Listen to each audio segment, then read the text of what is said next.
Welcome to an exploration of one of the most counterintuitive discoveries in modern thermodynamics. Today we're going to discuss how certain liquid droplets can actually cool down when you shine light on them, defying our basic expectations about energy and temperature. Let's start with what classical thermodynamics predicts. For over a century, scientists have understood that when you shine light on matter, the energy from those photons should be absorbed and converted into heat. The fundamental expectation is simple. Light carries energy, and when that energy is absorbed by a material, it increases the kinetic energy of molecules, which we measure as temperature. Imagine a small liquid droplet. When we shine light on it, photons carry electromagnetic energy that gets absorbed by the molecules in the droplet. The energy of each photon is given by E equals h nu, where h is Planck's constant, and nu is the frequency of the light. Planck's constant is 6.626 times 10 to the negative 34 joule-seconds. For visible light, each photon carries about 2 to 3 electron volts of energy. When billions of photons are absorbed per second, this should significantly heat the droplet. But in a groundbreaking experiment, researchers observed something completely unexpected. When they illuminated certain dye-containing microdroplets with a laser, the droplets actually cooled down instead of heating up. These were microdroplets, tiny spheres of liquid, just a few micrometers in diameter, much smaller than a human hair. The key ingredient was special dye molecules dissolved in the liquid. These weren't ordinary dyes, but compounds with specific optical properties. When the laser hit these dye-containing droplets, temperature measurements showed the droplets were cooling, not heating. This was completely against expectations. Why was this discovery so shocking? Because it seemed to violate the basic principle of energy conservation. You're adding energy through light, so how can the temperature decrease?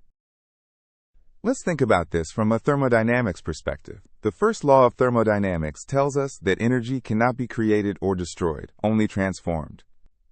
The change in internal energy delta U equals heat added Q minus work done W. If light is adding energy Q to the system and no work is being done, then internal energy U should increase, which means temperature should go up. Remember, temperature is fundamentally a measure of the average kinetic energy of molecules. Higher kinetic energy means higher temperature. Temperature T is proportional to the average kinetic energy E sub K. So the question becomes, how can adding energy through light result in the system cooling down? What mechanism could possibly allow this? The resolution to this paradox lies in a phenomenon called anti-Stokes optical processes.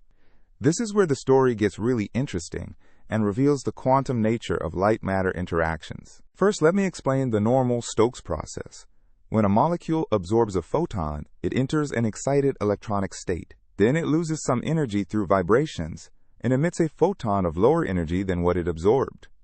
In a Stokes process, the molecule absorbs high-energy light, loses some energy to heat through molecular vibrations, and emits a lower energy photon. This heats the system. Now here's where it gets fascinating. In the anti-Stokes process, the opposite happens. The molecule can actually emit a photon with more energy than it absorbed. In anti-Stokes emission, a molecule that already has thermal vibrational energy absorbs a photon and jumps to an even higher state. When it emits, the photon carries away more energy than was absorbed. You might ask, where does this extra energy come from? This is the crucial insight. The extra energy comes from the thermal vibrations of the molecules themselves. The thermokinetic energy of molecular vibrations gets converted into the energy of the emitted photon. This removes heat from the system, causing cooling. The energy of the emitted photon equals the energy of the absorbed photon plus thermal energy extracted from molecular motion. Let's look at the energy balance more carefully to see that this doesn't violate thermodynamics. Energy is still conserved, but it's being redistributed in an unexpected way. The incoming photon energy h nu sub n plus thermal energy kT gets converted into the outgoing photon energy h nu sub out, where nu out is greater than nu in. Here K is Boltzmann's constant, which is 1.38 times 10 to the negative 23 joules per Kelvin, connecting temperature to energy. The change in photon energy is H times the difference in frequencies, nu out minus nu in. The change in temperature is proportional to negative delta E photon. When the photon gains energy, the system loses thermal energy and cools. Let me give you a concrete numerical example to make this tangible. Let's say we're using a red laser at 650 nanometers wavelength. The incoming wavelength is 650 nanometers. The energy of each incoming photon is hc over lambda, which equals 1.91 electron volts. Through anti-Stokes emission, suppose the droplet emits blue shifted light at 600 nanometers, a shorter wavelength meaning higher energy. The emitted photon energy is 2.07 electron volts. The energy difference is 0.16 electron volts per photon. This energy is extracted from the thermal motion of molecules. Converting to joules, this is 2.56 times 10 to the negative 20 joules per photon event. Consider a 10 micrometer diameter droplet illuminated by a 100 milliwatt laser. Let's estimate the cooling effect. The number of photons per second is power divided by photon energy, giving 6.5 times 10 to the 17 photons per second. Realistically, only a small fraction, say 1%, of absorbed photons will lead to anti-Stokes emission due to quantum efficiency. The cooling power is 0.01 times the photon rate times the energy difference, giving about 0.17 milliwatts of cooling. For a microscopic droplet with very small thermal mass, this cooling power can produce measurable temperature drops of several degrees Kelvin. This phenomenon is fundamentally quantum mechanical. Classical physics alone cannot explain how light can extract thermal energy from matter. Quantum mechanics tells us that molecules have discrete energy levels, not a continuous spectrum. Transitions between these levels involve specific photon energies. At any finite temperature, molecules are distributed across vibrational energy levels according to the Boltzmann distribution. The probability of a molecule having energy E is proportional to E to the negative E over kT. At higher temperatures, more molecules occupy vibrationally excited states, making anti-Stokes processes more probable. Not just any liquid droplet can be cooled this way. There are specific requirements that must be met for anti-Stokes cooling to work effectively. First, you need fluorescent dye molecules with very high quantum efficiency, meaning they efficiently convert absorbed photons to emitted photons with minimal heat loss. Second, non-radiative decay pathways that convert energy to heat must be minimized. Otherwise, regular heating will dominate over the cooling effect. Third, the incoming photon energy must be slightly below the main absorption peak of the dye. This allows thermal energy to bridge the gap. The laser wavelength should be on the red side of the absorption peak, meaning slightly lower energy than the peak absorption. Fourth, the system must be microscale. In macroscopic samples, heat diffusion and reabsorption of emitted photons prevent effective cooling. This discovery has profound implications for both fundamental physics and practical applications. Let's explore what this means for science and technology. First, this demonstrates that light can act as a refrigerant, extracting heat from microscale systems. This is a completely new paradigm for thermal management. Second, it challenges our everyday intuition that shining light on something always heats it up. At the microscale, with the right conditions, the opposite can occur. One exciting application is cooling biological samples for microscopy without the mechanical damage that comes from traditional refrigeration methods. Another application is precise thermal control in microfluidic devices, where traditional cooling methods are impractical due to the small scales involved. This also opens new avenues for studying thermodynamics at the nanoscale, where quantum effects become significant and classical thermodynamics may need modification. This droplet cooling is part of a broader field called optical refrigeration or laser cooling, which has been developed over several decades. Laser cooling of atoms, which uses similar principles, earned the Nobel Prize in Physics in 1997. Scientists cool atoms to microkelvin temperatures using carefully tuned lasers. Solid-state laser cooling has achieved cooling of rare earth-doped crystals by up to 100 Kelvin below room temperature using anti-Stokes fluorescence. Cooling liquids represents the newest frontier and is more challenging because liquids have rapid molecular collisions that can thermalize energy quickly. How did researchers verify that cooling was actually happening? This required extremely sensitive temperature measurements at the microscale. One method is Raman thermometry, where the ratio of Stokes to anti-Stokes Raman scattering intensities gives a direct measure of temperature. The intensity ratio of anti-Stokes to Stokes lines equals e to the negative h nu over kT. This ratio is temperature-dependent. Another method uses temperature-dependent fluorescence lifetimes. As temperature changes, the decay time of fluorescence emission changes predictably. A third method exploits whispering gallery mode resonances in spherical droplets. The resonant wavelengths shift with temperature due to changes in refractive index.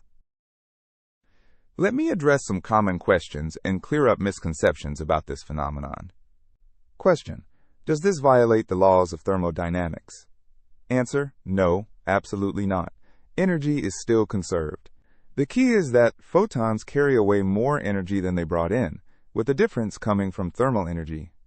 Question: can you cool something to absolute zero this way? Answer: no.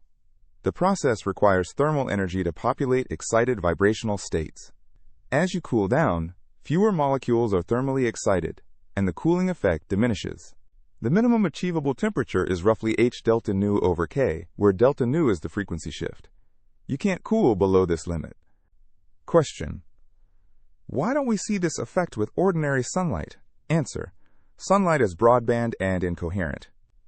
For effective anti-Stokes cooling, you need monochromatic laser light carefully tuned to the right wavelength. One of the biggest challenges in optical cooling is efficiency.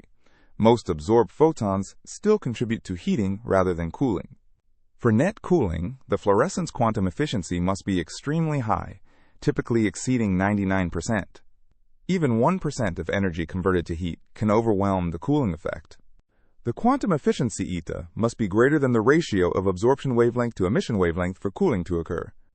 Any parasitic absorption by impurities or the solvent itself will cause heating. Ultra-pure materials are essential for successful optical cooling. This phenomenon connects to modern ideas about information and thermodynamics, particularly Maxwell's demon and Landauer's principle.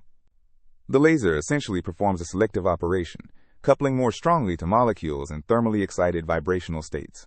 This is a form of information-based energy sorting. By effectively extracting information about which molecules are in excited states through their interaction with light, the system can expel energy selectively. This relates to recent experimental demonstrations of information-to-energy conversion, where information about a system's microscopic state can be used to extract work. This field is still developing, and there are many exciting open questions and future directions for research. One major question is whether we can scale this up. Can we cool larger systems or even bulk liquids using this principle? Current methods only work for microscale droplets. What is the fundamental cooling limit? How cold can we get a liquid using optical methods before quantum and thermodynamic limits prevent further cooling? Can we combine optical cooling with other cooling techniques to achieve even lower temperatures, or to cool systems that couldn't be cooled before? Could this enable new quantum technologies? For example, could we use optical cooling to prepare molecular systems in specific quantum states for quantum computing or sensing? Let me summarize the key insights from this fascinating phenomenon. First, under the right conditions, light can actually remove heat from a system through anti-Stokes emission processes, where emitted photons carry away more energy than absorbed photons. Second, this works by converting thermokinetic energy of molecular vibrations into the electromagnetic energy of photons, reducing temperature. Third, this phenomenon is fundamentally quantum mechanical and cannot be explained by classical physics alone. Discrete energy levels are essential. Fourth, this challenges our everyday intuition that light always heats what it shines on. At the microscale, with proper design, the opposite occurs. Finally, this opens entirely new possibilities for non-contact, non-mechanical thermal control at the microscale, with applications from biology to quantum technology. What does this tell us about the nature of light, matter, and energy at the fundamental level? It tells us that energy flow between light and matter is far more subtle and controllable than classical physics suggests. With quantum mechanics, we can engineer unexpected energy pathways. It demonstrates that physics at the microscale can dramatically defy our macroscale intuition. Rules that apply to everyday objects may not apply to microscopic systems. It shows the deep connection between thermodynamics and quantum mechanics. Statistical thermodynamics emerges from quantum mechanical behavior of many particles. Most importantly, it demonstrates human ingenuity in discovering and harnessing counterintuitive physical phenomena to achieve technological goals that seem impossible at first glance.